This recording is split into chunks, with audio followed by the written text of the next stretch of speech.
அம்மா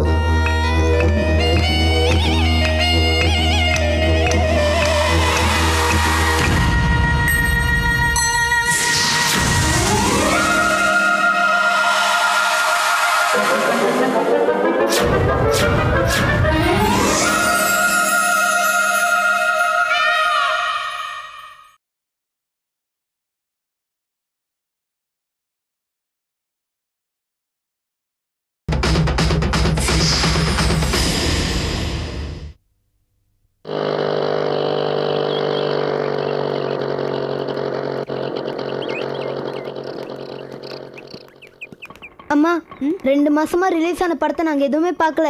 இந்த சண்டே வாச்சு எங்களை படத்துக்கு கூட்டிட்டு போமா. சண்டேயும் டியூஷன் இருக்கிறது மறந்துட்டியா? இப்பதான் ஊர்ல இருந்து வந்து ஒழுங்கா ஸ்கூல் போக ஆரம்பிச்சிருக்கீங்க. ஒழுங்கா படிக்கிற வேலையை பாருங்க. இதுக்கு நான் கேட்காமலே இருந்திருக்கலாம்.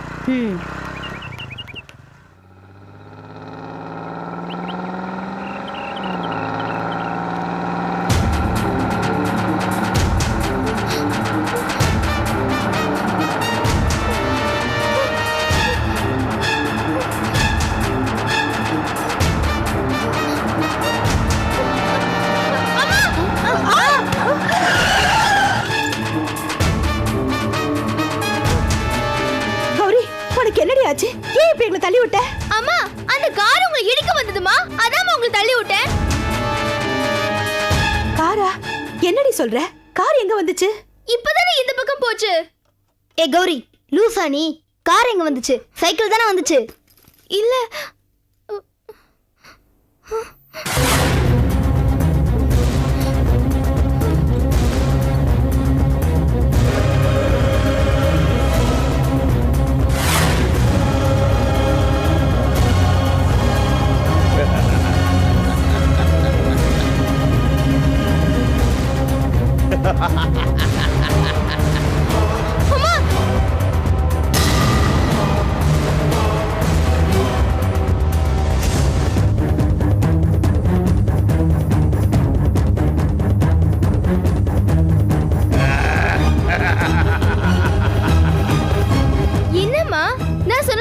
எதுவுமே கேட்கலையா? நீ என்ன கௌரி சொன்ன? நான் கேட்காம போயிட்டேன். என்னவோ நீ பண்றது எதுவுமே புரியல. வா வீட்டுக்கு போலாம். என்னம்மா? டேய் கௌதம், உனக்கு கூட எதுவுமே கேட்கலையா? நீ சொன்னதானே எனக்கு கேட்கும். வேற ஆக்ஷன் மட்டும் பண்ணா எனக்கு எப்படி கேட்கும்? வர வர நீ ஒரு மாதிரி ஆயிட்டு இருக்க கௌரி. என்ன சொல்றீங்க நீங்க? வா வா வீட்டுக்கு போலாம். வா வாமா. வா கௌரி வா.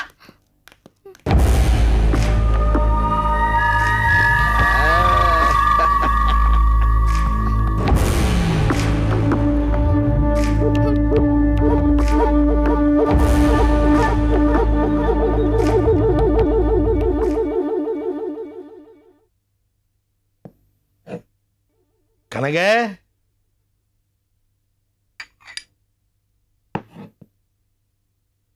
கனக,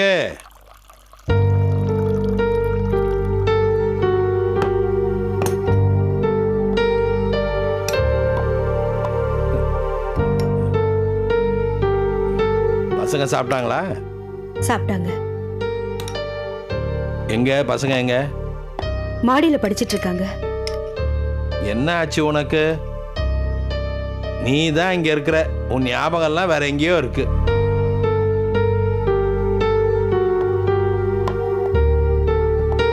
நாலு பக்கம் போய் 4 பிரச்சனைகளை சந்திச்சுட்டு வர ஆம்பளை கிட்ட குடும்பத்துல நடக்கிற எல்லா விஷயங்களையும் சொல்லக்கூடாதுதான்.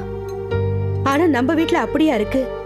இங்க நொடிக்கு நொடி நடக்கிற எல்லாத்தையுமே எல்லாருமே பகிர்ந்துக்க வேண்டி இருக்குதே. என்ன கனகு, என்ன நடந்து சொல்லு. ஒண்ணு போனா ஒண்ணு நம்ம குழந்தைகளை தொடர்ந்துகிட்டே இருக்கே. புரியல கனகு, கொஞ்சம் வழக்கமா சொல்லு. இன்னைக்கு மார்க்கெட்டுக்கு போயிட்டு வரப்போ கௌதம், கௌரி, நான் 3 பேரும் பேசிக்கிட்டே வந்தோம். திடீர்னு கௌரி என்னைய கௌதமியும் ஐயோ கார் மோத வருதுன்னு எங்க 2 பேரையும் கீழே தள்ளி அவளும் போய் கீழே விழுந்துட்டாங்க. அப்புறம் பார்த்தா அந்த ரோட்ல காரும் வரல, எந்த வாகனமும் இல்லைங்க. ஒரே ஒரு வயசானவர் மட்டும் சைக்கிள்ல போய்கிட்டு இருந்தாரு. ஏன்டி இப்படி பண்றேன்னு கேட்டா, இல்லம்மா கார் வேகமா வந்துச்சு, நான் பார்த்தேன்னு கௌரி சொல்றா. கௌதம் கூட கொஞ்ச நாளா அவ போக்கே சரியில்லைன்னு சொல்றா.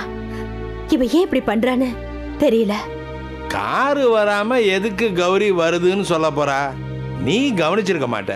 இல்லைங்க, காரே வரல. நான் பார்த்தேன், கௌதமும் பார்த்தான். அவ பிடிச்சி தள்ளும் போது வந்த காரு நீ கவனிக்கும் போது லெப்ட்லயோ ரைட்லயோ திரும்பிட்டு இருக்கோம். கனகு, இப்பெல்லாம் நிறைய பேரு குடிச்சிட்டு தான் வண்டியை ஓட்டுறாங்க. அவங்க எப்படிலாம் போறாங்க, எந்த பக்கம் திரும்ப போறாங்கன்னு அவங்களுக்கும் தெரியல, முன்னால வர்றவங்களுக்கு தெரிய மாட்டேங்குது, பின்னால வர்றவங்களுக்கும் தெரிய மாட்டேங்குது. இதனால தான் இன்னைக்கு சிட்டியில இவ்வளவு ஆக்சிடென்ட்ஸ் நடக்குது. கௌரி பண்ணது கரெக்ட் தான். நீ தான் எல்லாத்துக்கும் குழம்புற மாதிரி இதுக்கும் குழம்புற. இனிமே நம்ம பசங்களுக்கு ஒன்றும் வராது, எந்த கெடுதலும் நடக்காது, நீ கவலைப்படாத.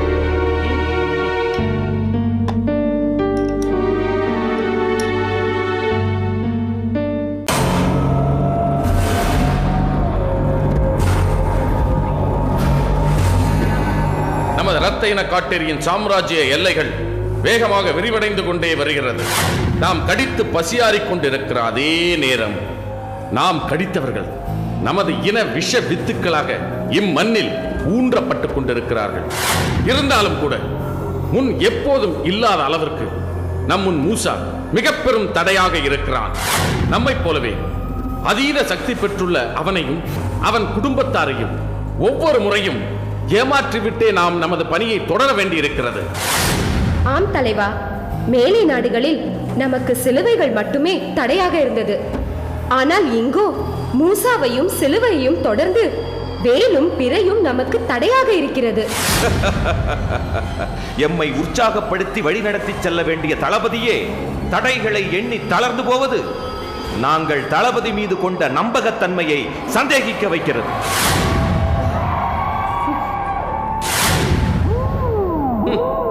அகோரா தலைவா, குற்றம் சொல்லியே பேர் வாங்கும் புலவன் நீ என்பதை நமக்கு தெரியும். தடைகளை சொல்வது எச்சரிக்கையாக இருக்கத்தானே தவிர தளர்ந்து போவதாக பொருள் அல்ல. இதுவரை ஒருவரை கூட கடிக்காத நீ, அது இந்த ஊரில் மட்டும்தான். நீ கூட தடைகளை தாண்டி நேற்று ஒருவனை கடித்திருக்கிறாய் என்றால் நீ என் வழி நடத்துதலின் கீழ் வழி நடந்ததால் தான். வீணாக நீ என் தலைமையை சந்தேகப்படாதே. தாராவை கடிக்க போன நீ தலை தெறிக்க ஓடி வந்தது. அகோரா, போர்க்களத்தில் வெற்றி தோல்விகள் இயல்பான விஷயம். இதை அடிக்கோடிட்டு அடிமனதில் பதிய வைத்துக் கொள்ளுங்கள், அனைவருக்கும் பயன்படும். ஆக தோல்விக்கான காரணத்தை அகோரன் முன்கூட்டியே சபையில் பதிவு செய்கிறார் போலும். காரணம் எதுவாக இருந்தாலும் சரி, இனிமேல் தோற்பவர்களுக்கு தண்டனைகளை தர இந்த சபை ஆலோசிக்க துவங்கி உள்ளது.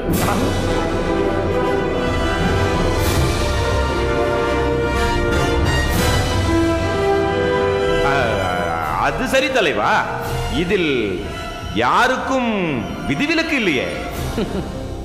தேவைப்பட்டால் உண்டு.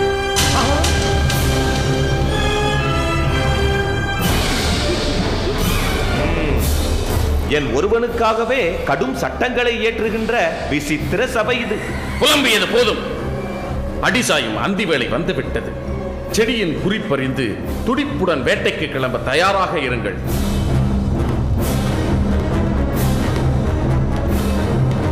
அகோரா, நான் இங்க இருக்கணுங்கோ.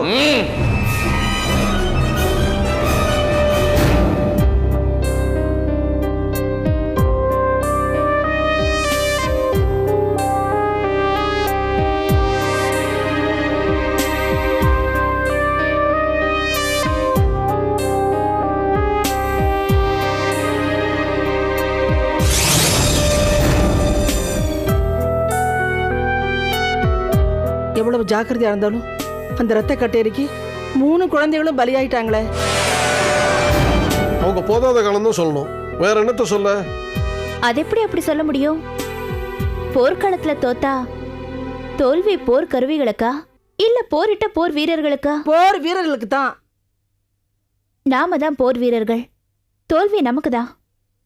பிரகாஷோட ஃப்ரெண்ட்ஸ் இதுல வெறும் போர் கருவிகள் தான். ஆமா, நமக்கு தான் தோல்வி. அந்த மொஹாம்போ நம்மளை பத்தி தெரிஞ்சு வச்சுட்டு இருக்கிற அளவு நாம அவங்கள பத்தி தெரிஞ்சுக்கல. அதனாலதான் நமக்கு இந்த தோல்வி. லீஸ் வாங்க விட இவன் ரொம்ப குறுக்கு வழியில யோசிக்கிறான் மூசா. இல்ல தாத்தா, அந்த லீயோட அளவுக்கு யாராலையுமே யோசிக்க முடியாது. அவன் இந்த பூமியையே பின்னோக்கி சுழல வச்சவன். இந்த முகாம்போ புது எதிரியா இருக்கிறதால அவனை பத்தி நாம முழுசா தெரிஞ்சுக்க நமக்கு கொஞ்சம் கால அவகாசம் தேவைப்படுது, அவ்வளவுதான்.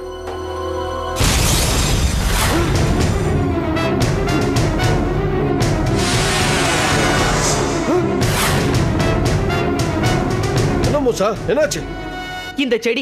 இந்த செடி எப்படி இங்க வந்துச்சு? இதை யார் கொண்டு வந்து இங்க வச்சது?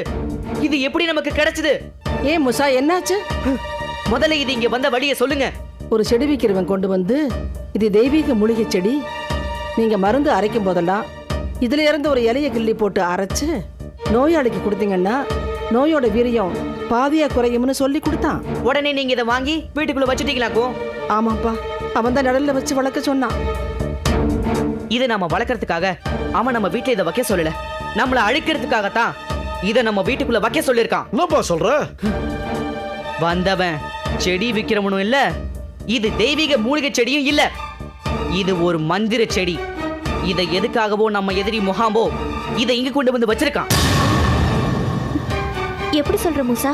நாம பாக்குறப்போ இயல்பானதா இருக்கிற இந்த செடி நாம பார்க்காதப்போ நாம என்ன பண்றோம், என்ன பேசிட்டு இருக்கோங்கிறத கேக்குற மாதிரி நமக்கு பின்னாடி வளர்ந்து நிக்குது. ஐயோ, நம்பவே முடியலையே. நான் பார்க்காதப்போ வளர்ந்திருந்த இந்த செடி நான் பார்த்தது சுருங்கி போனத நான் பார்த்தேன் பாட்டி. மூசா, எதிராளியும் நம்மள மாதிரியே மந்திர தந்திர தெரிஞ்சவன் தான். அதனால உளவாளி எந்த ரூபத்தையும் வந்திருப்பான். சந்தேகப்பட்டல, அடிச்சிரு மூசா.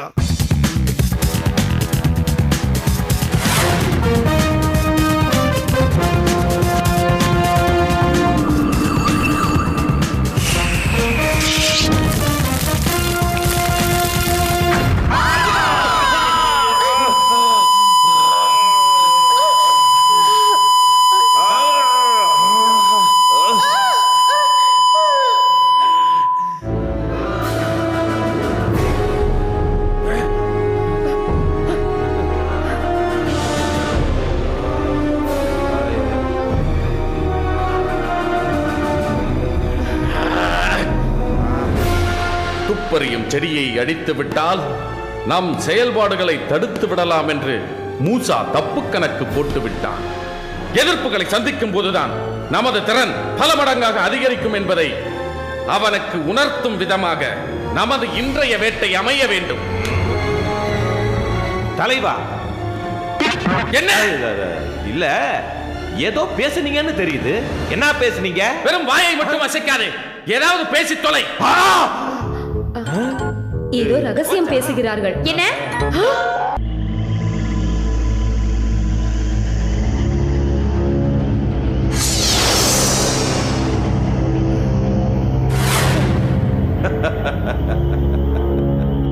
அகோரா, என்ன?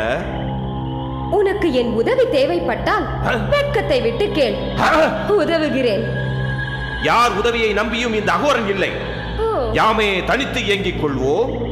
ஒரு நாள் ஒருவனை கடித்து ரத்தம் குடித்துவிட்டு இருமாப்பில் பேசுகிறாயா? இன்று பார்ப்போம். இன்றல்ல, என்றுமே இந்த அகோரன் சோடை போகவே மாட்டான். உன்னோடு வெட்டியாக பேசி பொழுதை கழிக்க நான் விரும்பவில்லை. வருகிறேன்.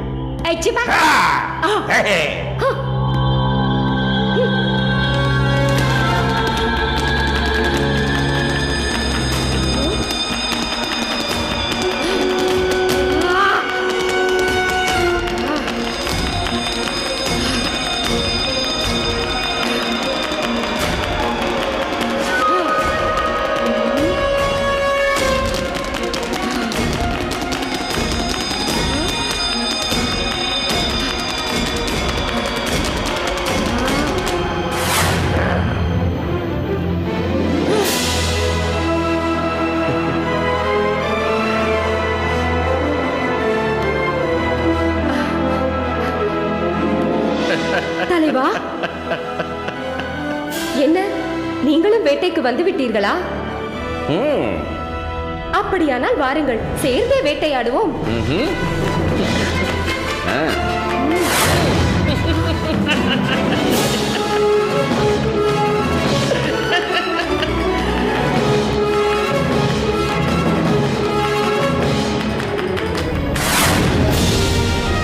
என்ன தலைவா, என்னையே வசியம் செய்ய முயற்சி செய்கிறீர்களா?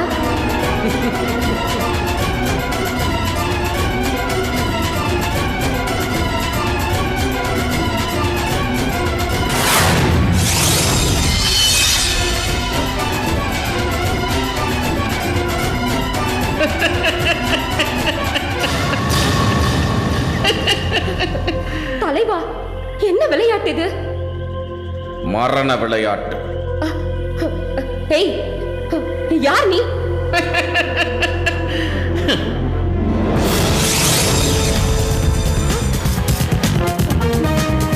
மூசா? ஆம், மூசாவேதான்.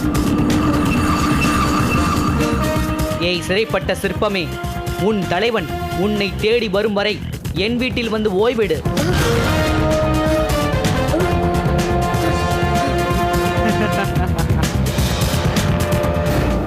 Ma'am gives more specific and detailed information. நான் பார்க்கும்போது அம்மா கௌதம் மேல கார் மோத வர மாதிரி வந்துச்சு. ஆனா அவங்கள கீழே தள்ளி விட்ட பிறகு பார்த்தா கார் வந்ததுக்கான சுவடே இல்ல. ஆனா அந்த ஓல்டு மேன் சைக்கிள்ல சிரிச்சுக்கிட்டே போறாரு. இது அவரோட வேலையே தான். சொன்னபடியே தன்னோட வேலையை ஆரம்பிச்சிட்டாரு. இனியும் நம்ம பொறுமையா இருந்தா நம்ம தோத்து போயிடுவோம். என்ன செய்யலாம்? முதல்ல நமக்கு வந்திருக்கிற ஆபத்து என்ன? நம்ம எதிரி யாரு? அவ எப்படிப்பட்டவன்னு பாலு சந்தியா கௌதம்க்கு தெளிவுபடுத்தி ஆகணும். ஆனா அந்த மந்திரம் தெரிஞ்ச தாத்தா அதுக்கும் லாக் போட்டாரு. சரி, டென்ஷன் ஆகாம மறுபடியும் ஒரு தடவை கௌதம் சந்தியா பாலு கிட்ட சொல்லி பாப்போம். கௌதம் சந்தியா பாலு, ஒரு நிமிஷம் இங்க வாங்களேன். எதுக்கு கௌரி கூப்பிடுறா? புரட்டாசி மாசம் பிறந்துருச்சுல, அதான் குழு வச்சு சுண்டல் குடுக்க கூப்பிடுறா. டேய் கொஞ்சம் கம்முனு இரு. என்னன்னு போய் கேக்குறா. வாங்க போலாம்.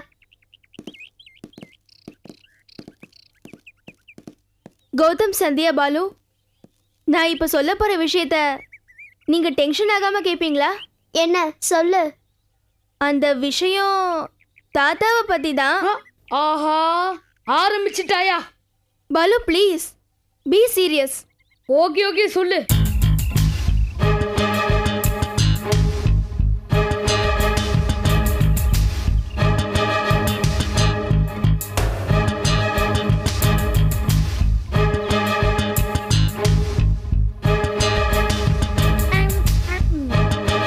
என்ன நான் சொன்னது கேட்டுச்சா?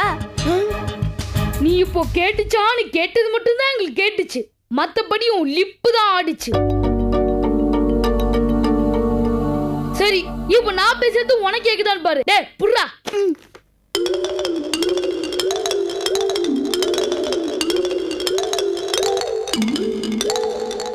இப்போ உனக்கு புரிஞ்சுதா? டேய் பாலு ப்ளீஸ் கிண்டல் பண்ணாத. நான் ஒரு வாட்டி இப்படி பேசுனதுக்கே உனக்கு இப்படி கோவம் பொத்துக்கிட்டு வருதே. நீ எவ்வளவு வாட்டி இப்படி பேசி எங்களை டென்ஷன் பண்ணிருப்ப, அப்போ எங்களுக்கு எப்படி இருக்கும்? ஐயோ கடவுளே, என் நிலைமையை நான் எப்படி உங்களுக்கு புரிய வைப்பேன்னு தெரியலையே. கௌரி, உனக்கெல்லாம் என்னடி குழப்பம்? அதுதான் சொல்ல முடியலையே. சரி விடு கௌரி, அது ஏன் நினைச்சு குழம்பிட்டு இருக்காத. பாலு சந்தியா, நாளைக்கு என் பர்த்டே. நீங்க 2 பேரும் கண்டிப்பா என் வீட்டுக்கு வரணும். நாளைக்கு கண்டிப்பா உன் வீட்டுக்கு நான் வரேன். டேய் கிஃப்டோட வாடா. ஆஹா, செலவிஷ்டாலே. ஏண்டி அவனே அதை பத்தி கேட்கல, உனக்கு என்னடி அப்படி ஒரு அக்கறை?